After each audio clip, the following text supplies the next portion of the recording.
Hello students, welcome to tutor classes. This is Sunil Sharma. आप सभी का मैं स्वागत करता हूं आज के इस सेशन में, जिसमें हम कर रहे हैं target 95 plus series 1 marks most important questions. आज हम चैप्टर 3 करने जा रहे हैं, जिसमें हम करेंगे pair of linear equations in 2 variable. Yes students, आज का जो सेशन है वो रहेगा पेयर ऑफ लीनियर इक्वेशंस पर।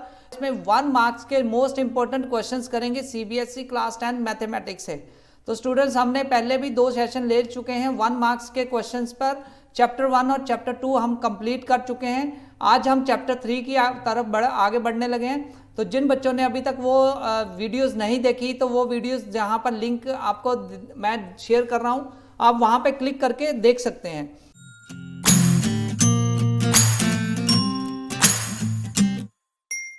तो आज का सेशन बेसिकली फोकस रहेगा पेयर ऑफ लीनियर इक्वेशन, जिसमें मोस्ट इंपॉर्टेंट क्वेश्चंस, यस मैं वंस अगेन बोल रहा हूं, मोस्ट इंपॉर्टेंट क्वेश्चन है 1 मार्क्स के इस चैप्टर से। तो ये चैप्टर भी स्कोरिंग चैप्टर है। मैंने लास्ट में बताया था कि पॉलिनोमियल भी काफ़ी स्कोरिंग है। तो ये जो मैं आपके साथ हर रोज एक वीडियो शेयर कर रहा हूँ, जिसमें हम मोस्ट इंपॉर्टेंट क्वेश्चन कर रहे हैं। तो ये क्वेश्चन अगर आपने रट लिए, आपने प्रैक्टिस कर ली, तो समझ लीजिए आपके जो आने वाले एग्जाम है उसमें 100% मार्क्स आएंगे। तो शुरू करते हैं, आगे बढ़ते हैं इस सेशन में। तो सबसे पहले मैं सजेस्ट करूंगा एज इट इज कि आप ट्यूटर क्लासेस के फेसबुक पेज पर भी ज्वाइन कर सकते हैं, ट्यूटर क्लासेस इंडिया के नाम से। और आप ट्यूटर क्लासेस की जो वेबसाइट है वहां विजिट कर सकते हैं। चैनल को सब्सक्राइब कर सकते हैं यूट्यूब पर, और हमारे चैनल को सब्सक्राइब कर सकते हैं, ज्वाइन कर सकते हैं ट्यूटर क्लासेस सीबीएसई 10 पर टेलीग्राम पर। तो बेसिकली यहाँ पर हम अपडेट देते रहते हैं, आपको कोई ना कोई नोटिफिकेशन, पीडीएफ वगैरह, नोट्स वगैरह आपको मिलते रहते हैं स्टूडेंट्स। तो ये आपके लिए काफ़ी बेनिफिशियल है फाइनल एग्जाम में। तो बढ़ते हैं, आज का सेशन शुरू करते हैं। Let's start and let's see first question. Yes, तो फर्स्ट क्वेश्चन शुरू करने से पहले यहाँ पे एज इट इज मैं बता रहा हूँ कि लिंक मैंने यहाँ पे दे दिया है, आप पीडीएफ डाउनलोड कर सकते हैं। आज के क्वेश्चंस की लिस्ट जो है पीडीएफ विद सोल्यूशन, तो आप प्रैक्टिस भी कर सकते हैं, इन क्वेश्चंस को बेटर वे से जान सकते हैं। तो फर्स्ट क्वेश्चन है आपकी स्क्रीन पर। Yes, first question, graphically the pair of equations, 2 equations दी हुई है, आपको फाइंड करना है रिप्रेजेंट 2 लाइंस ऑफ इक्वेशन, यानी ग्राफिकली इनका क्या सोल्यूशन आएगा, क्या आंसर आएगा। 2 इक्वेशंस हैं, 6x minus 3y plus 10 equal to 0, 2x minus y plus 9 equal to 0। तो स्टूडेंट, जब भी इस तरह का क्वेश्चन आए ना, आपने ध्यान रखना है, अभी मैं फार्मूला बताऊंगा, आपने ABCD में से आंसर देना है। 1 मार्क्स के क्वेश्चन आपके लिए काफी इंपॉर्टेंट है। तो ध्यान दीजिए, इस क्वेश्चन को करने के लिए आपको कोई ग्राफ ड्रॉ करने की जरूरत नहीं। तो इसके लिए गाइस आपको इसको कंपेयर करना पड़ेगा इक्वेशंस को।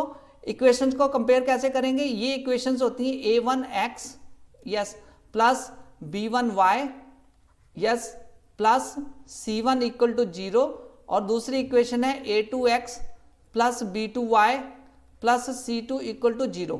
तो इसमें हमने स्टडी करना है कि A1 by A2 yes B1 by B2 और C1 बाई C2, ये इन तीनों को स्टडी करना है कि ये तीनों इक्वल हैं कि नॉट इक्वल हैं, तो क्या नेचर आता है इनका, तो वहां से स्टडी करेंगे।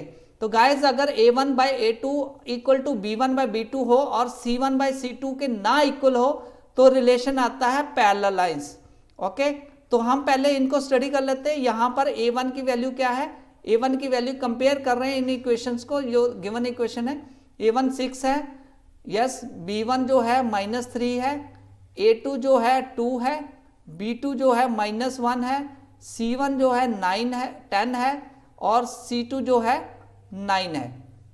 तो अगर मैं कम बात करूं A1 बाई A2 की, ये आता है 6/2 मीन्स 1 बाय, ये कटिंग करेंगे तो 3 आ जाता है। ओके, B1 बाई B2 की बात करूं तो -3 बाय -1, तो ये अगेन इक्वल आ जाता है 3 के। C1 बाई C2 की बात करें तो वो 10 बाई 9 आता है, तो नॉट इक्वल आता है। मीन्स ये कंडीशन फॉलो हो रही है। A1 by A2 means A1 by A2 equal to है B1 by B2, but not equal to है C1 by C2। So student, यहाँ पर A1 by A2 equal to है B1 by B2, not equal to है C1 by C2। तो हम ये कह सकते हैं कि given system of equation have no solution, और ये भी है possible, this is only possible when 2 lines never intersect. Never intersect का मतलब होता है कि 2 लाइंस जो है एक दूसरे के पैरेलल हैं। तो पैरेलल आंसर आएगा, means D answer. Question number 2, तो क्वेश्चन नंबर 2 क्या कहता है, क्वेश्चन नंबर 2 को थोड़ा स्टडी करते हैं। सबसे पहले है the pair of equation x plus 2y plus 5 equal to 0, और दूसरी इक्वेशन है minus 3x minus 6y plus 1। एक इक्वेशन है x plus 2y plus 5 equal to 0, और दूसरी है minus 3x minus 6y plus 1। तो इस इक्वेशन में हमने क्या स्टडी करना है कि हमने बताना है कि इसका सोल्यूशन कैसे है, यूनिक सोल्यूशन है, एग्जैक्टली 2 सोल्यूशन है, कि इन्फिनाइट मैनी सोल्यूशन है, कि नो सोल्यूशन है। ABCD में से हमने फाइंड करना है।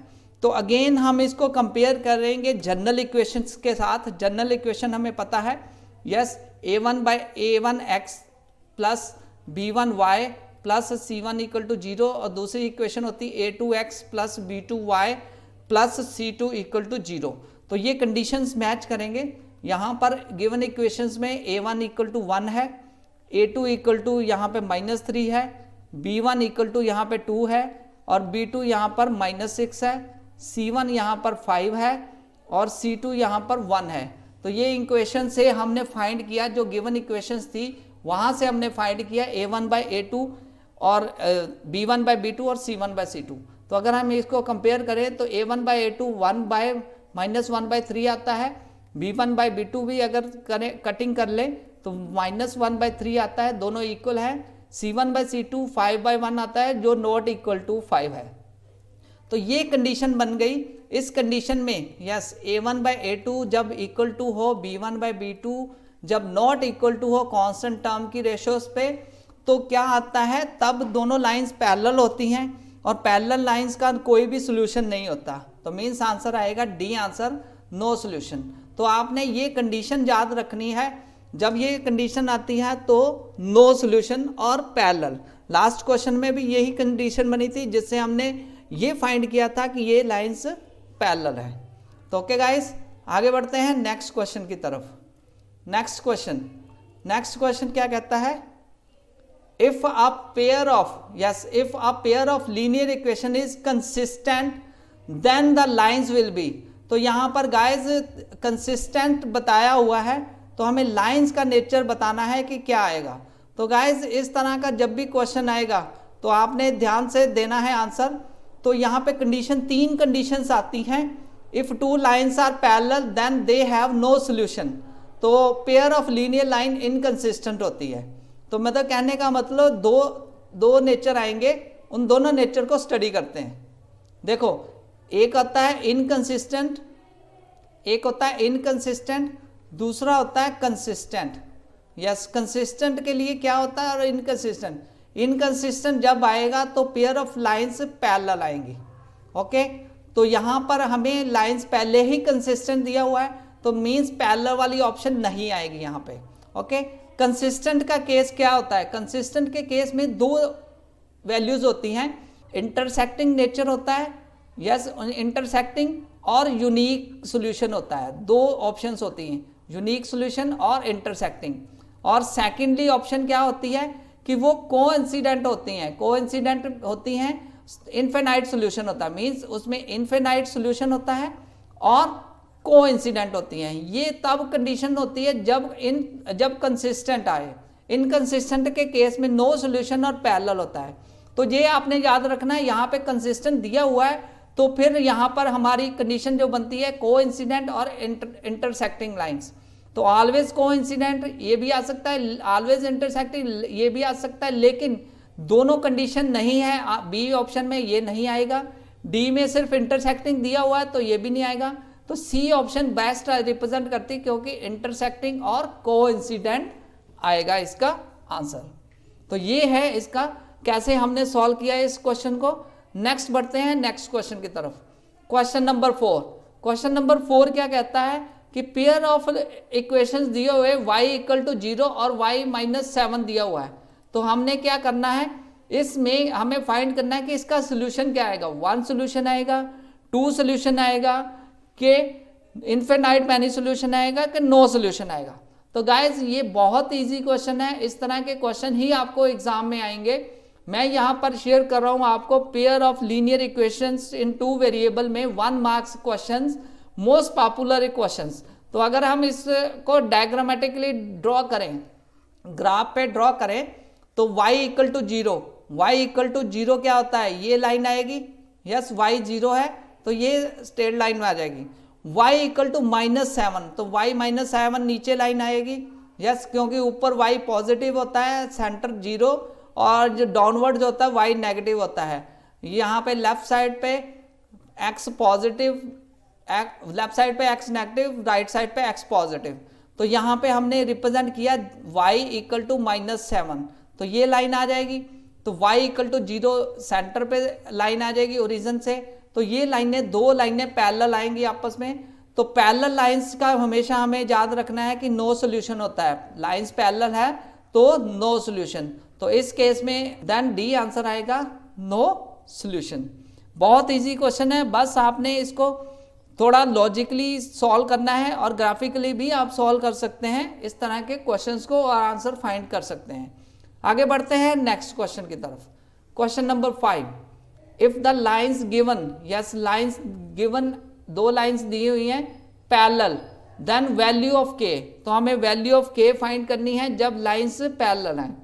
तो इस तरह के क्वेश्चंस के लिए आपको फिर यूज करना पड़ेगा वही मेथड जो मैंने स्टार्टिंग में बताया था, a1/a2 b1/b2 वाला मेथड। तो सबसे पहले हम फाइंड करते हैं a1 की वैल्यू यहाँ पर है 3, a2 की वैल्यू है सेकंड इक्वेशन से हम फाइंड करेंगे, वो है 2, और b1 की वैल्यू फर्स्ट इक्वेशन से 2k, ओके यहाँ से 2k, और b2 की वैल्यू सेकंड इक्वेशन से वो आ जाएगी 5, और c1 की वैल्यू फर्स्ट इक्वेशन से -2, और c2 की वैल्यू सेकंड इक्वेशन से -1। जब हमने ये फाइंड कर लिया तब हम देखेंगे कि लाइंस को हम कैसे सॉल्व करेंगे, इसको कंपेयर करेंगे जनरल सॉल्यूशंस के साथ, तो फिर हम आगे इसको सॉल्व करने की कोशिश करेंगे। तो गाइस इस तरह के क्वेश्चंस को सॉल्व करना बहुत इजी होता है, बस आपको कंडीशंस पता होनी चाहिए कि आपने इस कंडीशंस को फॉलो करते हुए कैसे सॉल्व करना है। तो पैरेलल यहाँ पे दी हुई है कंडीशन। अब यूजिंग वैल्यूज, ये जो वैल्यूज हैं उससे मैं सॉल्व करूंगा k की वैल्यू, क्योंकि मुझे कंडीशन पता है ना, मैंने वो एक कंडीशन को ही यूज करना है। तो कंडीशन मुझे पैरेलल वाली दी हुई है, उस पैरेलल की कंडीशन लगाऊंगा a1/a2 इक्वल टू है b1/b2 और नॉट इक्वल टू है c1/c2। तो इस कंडीशन को मैं पुट कर दूंगा, 3/2 इक्वल टू आ जाएगा 2k/5, ओके। तो ये पहले जो दो जो वैल्यूज हैं उन्हीं को मैं यूज कर लूंगा। तो यहाँ पे मेरी वैल्यू आ जाएगी 2k क्रॉस मल्टीप्लाई करूंगा इक्वल टू आ जाएगा 3 × 5 डिवाइड बाय 2, तो k की वैल्यू आ जाएगी मेरी 15 डिवाइड बाय 4, ये 2 नीचे चला जाएगा और ये मेरी वैल्यू आ जाएगी k की वैल्यू। बहुत इजी है, सी आंसर इसका आ जाएगा 15/4, सी ऑप्शन करेक्ट ऑप्शन। तो यहाँ पे गाइस दिया क्या था, हमें दिया हुआ था लाइंस पैरेलल थी, तो हमने कंडीशन कौन सी यूज की, a1/a2 equal to b1/b2 not equal to c1/c2। तो वहां से हमने इक्वेट करके इजी वे से हमने सी आंसर फाइंड कर लिया, k की वैल्यू फाइंड कर ली। तो आपको जब भी ऐसे क्वेश्चन आए कि k की वैल्यू फाइंड कीजिए, p की वैल्यू फाइंड कीजिए, और आपको जो वैल्यूज दी हुई है, जो कंडीशन दी हुई है, उस कंडीशन की जो फॉर्मूला बनता है वो आप यूज कीजिए और आप इसको सॉल्व कर सकते हैं। आगे बढ़ते हैं नेक्स्ट क्वेश्चन पर। क्वेश्चन नंबर 6 क्वेश्चन भी काफी इंपॉर्टेंट है, यहाँ पे थोड़ा स्टेटमेंट वाला क्वेश्चन है। तो स्टेटमेंट वाले जब भी क्वेश्चन आए तो आपने इक्वेशन क्रिएट करनी है, फिर सॉल्व कर लेना है, ओके। तो यहाँ पे स्टेटमेंट क्या कहती है, Aruna has only ₹1 and ₹2। Yes, Aruna has ₹1 and ₹2 coins with her if the total number of coins that she has is 50। total number of coins मतलब ₹1 coin और ₹2 coin का टोटल सम जो है 50 है, and the amount of money with her is 75, मतलब total amount of money कितना है 75। Then the number ₹1 and ₹2 coins are, हमें ₹1 के कॉइन कितने हैं, ₹2 के कॉइन कितने हैं, ये फाइंड करना है। तो इसको इस तरह के अगर 1 मार्क्स में अगर आपको आते हैं तो आप क्विकली आंसर भी सॉल्व कर सकते हैं। अगर आपको डिटेल में क्वेश्चन आता है तो आपको पूरा स्टेटमेंट लिखनी पड़ेगी। तो आप क्या करेंगे, लेट नंबर ऑफ ₹1 कॉइन, तो पहले हम अज्यूम कर लेंगे कि ₹1 कॉइन के x रिप्रेजेंट कर रहे हैं और ₹2 के जो कॉइन है वो 2 से y से रिप्रेजेंट कर रहे हैं, ओके। ₹2 के कॉइन जो है y और ₹1 के कॉइन जो x। तो अब अकॉर्डिंग टू कंडीशन, अगर मैं कंडीशन को फॉलो करूं, अकॉर्डिंग टू कंडीशन, ठीक है, अकॉर्डिंग टू कंडीशन मैं बात करूं तो कंडीशन के अकॉर्डिंगली क्या आएगा, जो मेरी x प्लस वाई की वैल्यू है वो है 50, मतलब टोटल सम 50 है। और दूसरे तरफ मुझे अमाउंट ऑफ मनी भी दी हुई है। अमाउंट ऑफ मनी मतलब ₹1 का कॉइन मल्टीप्लाई बाय 1 और नंबर 2 के जो ₹2 के कॉइन है उसको 2 से मल्टीप्लाई करेंगे तो वो बन जाएगा 75। मीन्स कहने का मतलब x multiply by 1 plus y multiply by 2 equal to 75 दिया हुआ। तो इसको इक्वेशन बना ले, x plus 2y equal to 75 और जो पहली इक्वेशन है x plus y equal to 50। तो हम सब्ट्रैक्ट कर लेंगे तो x की वैल्यू खत्म हो जाएगी, y की वैल्यू आपके पास y 2y माइनस वाई आ जाएगा, y की वैल्यू आ जाएगी। इस इक्वेशन को सॉल्व करेंगे और 75 माइनस 50 ये आ जाएगा 25। तो कहने का मतलब y की वैल्यू हमारी आ गई 25।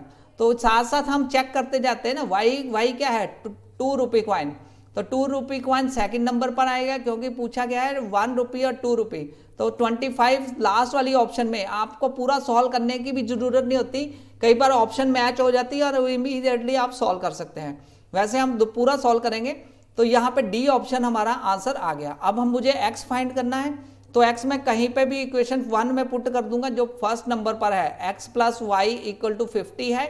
तो यहाँ पे y की वैल्यू मैंने पुट की 25 इक्वल टू 50, तो x की वैल्यू निकल आएगी यहाँ पे 50 माइनस 25 मीन्स 25 आंसर।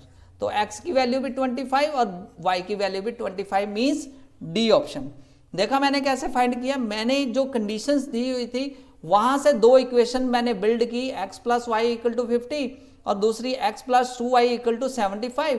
फिर मैंने सब्ट्रैक्ट कर दी एक इक्वेशन, वहां से y की वैल्यू आ गई और मैंने साथ साथ आंसर को कंपेयर किया तो मैं क्विकली मैंने इसको सॉल्व कर लिया। आगे बढ़ते हैं नेक्स्ट क्वेश्चन की तरफ।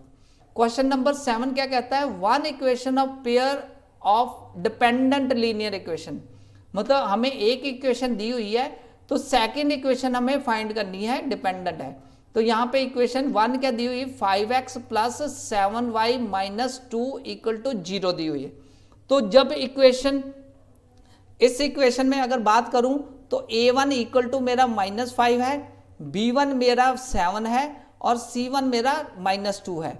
क्योंकि सेकंड इक्वेशन हमने फाइंड करनी तो एज्यूम कर लेते हैं कि सेकंड इक्वेशन क्या है, a2x प्लस b2y और प्लस c2 इक्वल टू 0 होगी, मान लिया। ओके, फ्रॉम इक्वेशन 1, क्योंकि हमें जब डिपेंडेंट वाली कंडीशन है, जब डिपेंडेंट लीनियर इक्वेशन हो तो तीनों कोएफिशिएंट इक्वल होते हैं। मींस कहने का मतलब a1 by a2 equal to होता है b1 बाई b2 और इक्वल टू होता है c1 बाई c2। तो यहाँ पे वैल्यू पुट करूंगा मैं, -5 अपॉन a2 की प्लेस पर a2 रहने दूंगा equal to 7 by b2 equal to रहने दूंगा c1 की value -2 upon c2 equal to मैं कर दूंगा 1 बाई k, कोई भी आर्बिट्रेरी कांस्टेंट है, कोई भी कांस्टेंट टर्म है तो इसको सॉल्व कर लूंगा कहीं पे भी इक्वेशन से। तो यहां पर मैं k की वैल्यू 2 पुट करके देखता हूं तो कौन सी इक्वेशन को फॉलो करता है। तो k की वैल्यू मैंने अज्यूम की, पुटिंग k की वैल्यू 2, तो मेरी वैल्यू क्या आ गई, yes -5 upon a2 equal to आ गया मेरा, यस 2 1 बाई 2 ले लिया k को, जहाँ एग्जैक्टली k को 2 भी पुट कर सकते हैं, आप देख सकते हैं। तो मैंने वहां से वैल्यू फाइंड की, यहाँ पे a2 की वैल्यू क्या आ जाएगी मेरी 10 आ जाएगी, b2 की वैल्यू, यस b2 की वैल्यू मेरी 14 आ जाएगी, -14। ओके, c2 की वैल्यू मेरी आ जाएगी 4 वैल्यू आ जाएगी। ओके, तो ये 3 वैल्यू आ गई। अब मैं इक्वेशन क्रिएट करूंगा, जो रिक्वायर्ड इक्वेशन थी उसमें पुट कर दूंगा। तो मेरी वैल्यू a2 की वैल्यू क्या आ गई मेरी, यस a2 की वैल्यू मेरी 10 है, b2 की वैल्यू मैंने जब सॉल्व किया तो -14 आई, c2 की वैल्यू मेरी आ गई 4। तो मैंने इक्वेशन अज्यूम की थी ना a2x plus b2y plus c2 equal to 0। अब इस इक्वेशन में पुट करूंगा तो मेरा आ जाएगा 10x, yes -14y plus 4 equal to 0। तो ये इक्वेशन मेरी बन गई। तो अब मैं कंपेयर करूंगा ऑप्शंस के साथ। तो ऑप्शन नंबर 1 में 14y पॉजिटिव है तो ये आंसर नहीं आएगा। सेकंड ऑप्शन में सारे नेगेटिव हैं, ये भी नहीं आएगा। थर्ड ऑप्शन में मेरा -10x है, यहाँ पे मेरा पॉजिटिव है, मेरा जो आंसर आ रहा है, तो ये भी नहीं आएगा। तो डी ऑप्शन मेरा करेक्ट आंसर आ गया। क्वेश्चन नंबर 8, क्वेश्चन नंबर 8 में दिया हुआ है x equal to a y equal to b is solution of equation. तो दो इक्वेशन है, x minus y equal to 2 और दूसरी इक्वेशन है x plus y equal to 4।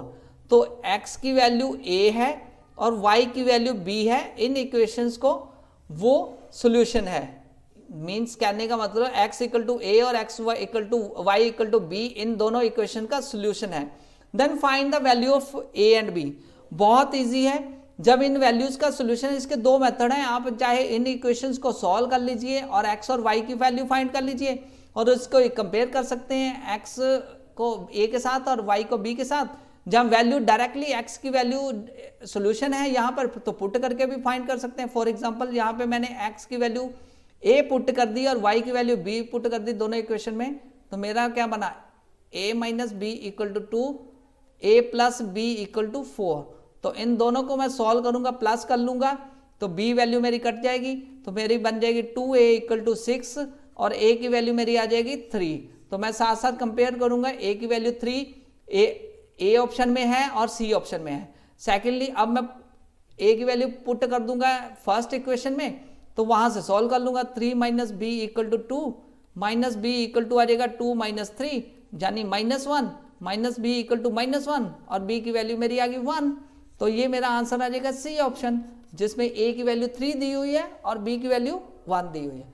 बहुत इजी था, हमें पहले ही सोल्यूशन दिया हुआ था। मीन्स कहने का मतलब x की वैल्यू दी हुई थी, y की वैल्यू दी हुई थी, हमें दो इक्वेशंस थी x माइनस वाई और x plus y equal to 4। तो हमने इन दोनों वैल्यू में a और b की वैल्यू पुट की और हमने सॉल्व कर लिया इन इक्वेशंस को और हमारा आंसर आ गया। आगे बढ़ते हैं नेक्स्ट क्वेश्चन की तरफ। क्वेश्चन नंबर 9 स्टूडेंट, काफी इंपॉर्टेंट क्वेश्चन है, मैं आपके साथ शेयर कर रहा हूं। Pair of linear equation in 2 variable, जिसमें 1 मार्क्स के क्वेश्चंस की सीरीज हम कर रहे हैं। और ये 9th क्वेश्चन क्या कहता है, a pair of linear equation which has unique solution. Yes, unique solution है x equal to 2 and y equal to -3 is. अब हमने pair of linear equation build करनी है, क्रिएट करनी है कि क्या आंसर आता है जो इसको फॉलो करें। तो गाइज यहाँ पे ध्यान से देखा जाए तो x की वैल्यू इक्वल टू दी हुई है 2 और y की वैल्यू दी हुई है -3, यूनिक सॉल्यूशन। तो हमें चेक करना पड़ेगा, इस केस में हमें एक एक इक्वेशन में चेक करना पड़ेगा कि कौन कौन से केस में लेफ्ट हैंड साइड और राइट हैंड साइड इक्वल आती है। मीन्स अगर इक्वेशन नंबर 1 को स्टडी करें, x plus y equal to 1, तो इसमें पुट किया मैंने x की वैल्यू और y की वैल्यू, तो ये आ जाएगा 2 माइनस 3, तो 2 माइनस 3 इक्वल टू 1, तो यस -1 नॉट इक्वल टू 1, तो ये फॉलो नहीं करती, तो ये आंसर ए आंसर नहीं आएगा। अब सेकंड केस में पुट करता हूँ 2x plus 5y equal to -11, यहाँ पे मैंने x और y की वैल्यू पुट की, तो ये मेरा आ गया 2 multiply by 2 plus 5 multiply by -3, तो ये आ गया 4, यस -15, तो ये आ गया -11, तो ये इक्वल टू है -11। इट मीन्स इसमें इक्वेशन को ये फॉलो करता है, लेफ्ट हैंड साइड इक्वल है। ओके, अब सेकंड इक्वेशन को भी चेक कर लेता हूँ। 4x plus 10y equal to -22, यहाँ पे भी x की वैल्यू मैंने पुट कर दी और y की वैल्यू मैंने पुट कर दी, मल्टीप्लाई बाय -3, तो यहाँ पे पुट की, तो मेरी वैल्यू क्या आ गई 8 -30, तो ये आ गई -22 इक्वल टू -22, तो ये left hand side right hand side दोनों इक्वल है, तो बी आंसर मेरा आ गया। तो इस तरह के क्वेश्चन में आपको चारों इक्वेशन को स्टडी करना पड़ता है। तो यहाँ पे एक लॉजिक है, जब भी इस तरह के क्वेश्चन आए, इधर आप तो चारों इक्वेशन में पुट करके बार बार सॉल्व कर सकते हैं, जहाँ फिर ऐसे आप डायरेक्टली भी बी और सी ऑप्शन ही हमेशा आती है एग्जाम में। बी और सी में बीच वाली मिडिल टर्म जो है ना, बी वाली ऑप्शन और सी वाली ऑप्शन, वहां से शुरू कर सकते हैं, उन इक्वेशन में पुट करके आप चेक कर सकते हैं आंसर। तो यहाँ पे हमारा आंसर मिल गया बी आंसर। आगे बढ़ते हैं क्वेश्चन नंबर 10। क्वेश्चन नंबर 10 क्या कहता है, the value of c for which pair of equation c x minus y equal to 0 and 6x minus 2y equal to 3 have infinite many solution. Yes, हमें condition दी हुई है infinite many solution. तो इस question को solve करने के लिए हमें कंडीशन यूज करनी पड़ेगी इन्फिनाइट मैनी सोल्यूशन की। इन्फिनाइट मैनी सोल्यूशन का क्या कंडीशन होती है? वो होती है a1/a2 इक्वल टू होता है b1/b2 इक्वल टू होता है c1/c2। तो इस कंडीशन के अकॉर्डिंग मैं चेक कर लेता हूं। तो इक्वेशंस को मैं चेक करता हूं। यस, तो a1 मेरा यहां पर है c, a2 यहां पर मेरा है 6, b1 यहां मेरा है -1 और b2 मेरा यहां पर है -2। c1 की बात करूं तो वो मेरा है 2, c2 की बात करूं तो वो मेरा 3 है। तो मैं ये कंडीशन जो है उसको फॉलो करता हूं।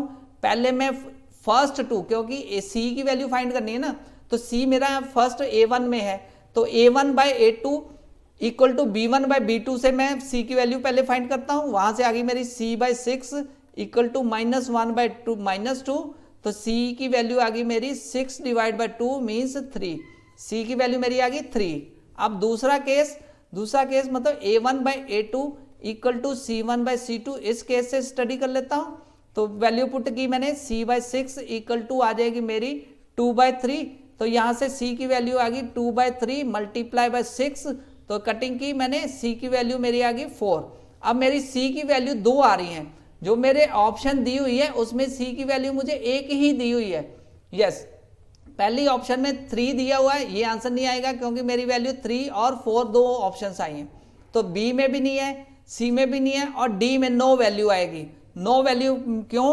क्योंकि मोर देन 1 वैल्यू यहां पर आ रहा है मेरा आंसर और ऑप्शन में वो मैच नहीं हो रहा, तो इसलिए मेरा डी आंसर। तो ये थे गाइस की मोस्ट इंपॉर्टेंट क्वेश्चंस। तो आई होप कि आज का सेशन आपको काफी इंटरेस्टिंग लगा होगा, जिसमें आपने pair of linear equation in 2 variable के most popular question 1 marks question आपने स्टडी किए मेरे साथ, और हमने एक एक क्वेश्चन को बेटर वे से सॉल्व किया। और जल्दी से हिट कीजिए लाइक बटन को, सब्सक्राइब कीजिए इस चैनल को और अपने फ्रेंड्स में इस वीडियो को शेयर कीजिए। और आने वाले टाइम में हम अगले चैप्टर की बात करेंगे, जिसमें हम 1 मार्क्स क्वेश्चन की सीरीज को आगे बढ़ाते हुए मोस्ट पॉपुलर क्वेश्चन आपके साथ मैं शेयर करूंगा। Thanks a lot guys.